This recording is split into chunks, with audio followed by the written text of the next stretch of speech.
ما مثل اسرائیلی نیستیم که تا صدای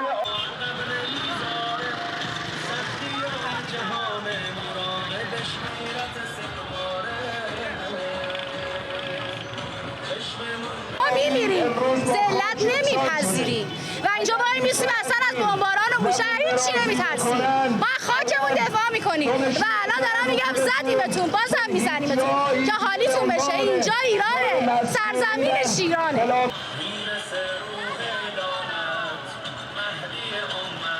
اما منتظریم چون رزمندگان ما شجاع هستن و اسرائیل رو که شخ میزنن هیچی آمریکا رو سر جاش میشینن و انشاءالله اسرائیل رو خاورمیانه محو میکنیم.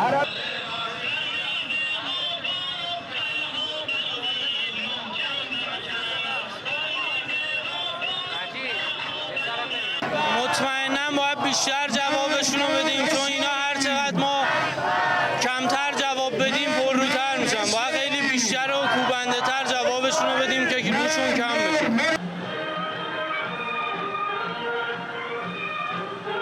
ما از تعدادش راضی نبودیم، کم بودیم. ما دوست داشتیم خیلی بیشتر بزنیم.